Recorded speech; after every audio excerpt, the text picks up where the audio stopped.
America के राष्ट्रपति Donald Trump लगातार भारत पर भारी टैरिफ लगाने की धमकियां दे रहे हैं और हमारे देश और प्रधानमंत्री के खिलाफ तमाम तरह के बयान दे रहे हैं। लेकिन हैरानी की बात यह है कि इन सब के जवाब में हिंदुस्तान की तरफ से सिर्फ खामोशी छाई हुई है। कहते हैं कि अपनी साख से समझौता इंसान में रीढ़ की हड्डी नहीं बचने देता, और यही बात किसी देश के लिए भी लागू होती है।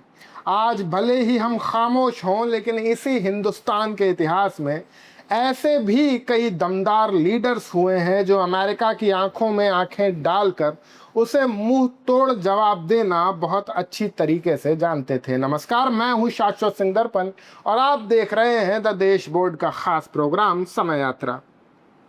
आज हम इतिहास के उन पन्नों से गुजरेंगे जब भारत ने अमेरिका की दादागिरी के आगे कभी घुटने नहीं टेके, बल्कि उसको हैरान कर दिया और सोचने पर मजबूर कर दिया कि उसने जो कदम उठाए थे वो कितने गलत हैं।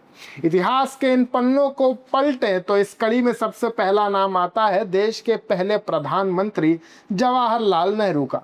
आज़ादी के तुरंत बाद का दौर था और दुनिया अमेरिका और सोवियत रूस के बीच दो गुटों में बढ़ रही थी, लेकिन भारत ने अपनी गुट निरपेक्ष नीति यानी नॉन अलाइनमेंट से साफ कर दिया कि वो किसी की कठपुतली नहीं बनेगा।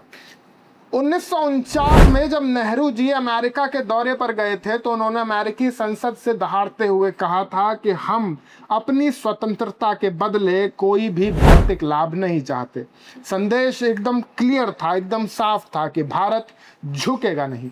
बात यहीं खत्म नहीं हुई। 1954 में जब अमेरिकी राष्ट्रपति ने पाकिस्तान को हथियार देने शुरू किए और बैलेंस बनाने के लिए भारत को भी सैन्य मदद का ऑफर दिया, तो नेहरू ने लोकसभा में खड़े होकर इस ऑफर को सीधे ठुकरा दिया। उन्होंने साफ कहा कि अगर हम पाकिस्तान को मिलने वाली मदद का विरोध कर रहे हैं तो खुद ऐसी मदद लेकर अवसरवादी नहीं बन सकते। नेहरू जी के बाद अमेरिका की ये दादागिरी रुकी नहीं, लेकिन हमारे आगे आने वाले नेताओं के इरादे भी फौलादी थे। 1965 की भारत पाकिस्तान जंग के दौरान अमेरिका ने भारत को गेहूं की सप्लाई रोकने की गीदड़ भभकी दी, लेकिन लाल बहादुर शास्त्री जी इस दबाव के आगे बिल्कुल नहीं झुके। इसके बाद 1971 का वो ऐतिहासिक दौर आया जब इंदिरा गांधी सत्ता में थी। भारत पाक युद्ध के दौरान अमेरिका ने अपनी नौसेना का 7th फ्लीट भेजकर भारत को डराने की कोशिश की, लेकिन इंदिरा गांधी पहले ही रूस के साथ संधि कर चुकी थी। इसका नतीजा ये हुआ कि पाकिस्तान के 93,000 सैनिकों को सरेंडर करना पड़ा, जो इतिहास का सबसे बड़ा सरेंडर बना, और अमेरिका बस दूर से देखता रह गया। इंदिरा जी के इस कड़े रुख के बाद जब वक्त आगे बढ़ा और 90 का दशक आया, तब भी भारत ने अपने स्वाभिमान से कोई समझौता नहीं किया। साल 1998 में अटल बिहारी वाजपेयी के नेतृत्व में भारत ने पोखरण में परमाणु परीक्षण कर दिया।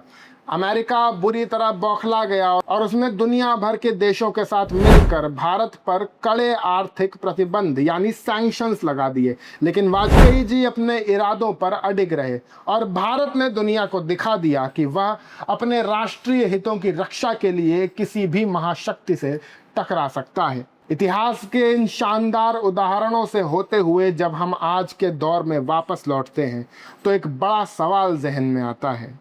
जब एक नया आज़ाद हुआ गरीब देश दुनिया के आगे खुद को दादा समझने वाले अमेरिका के सामने नहीं डिगा, तो आज जब भारत आर्थिक और सैन्य रूप से इतना परिपक्व और समृद्ध है, तो फिर ट्रंप के बयानों और धमकियों पर यह चुप्पी क्यों है?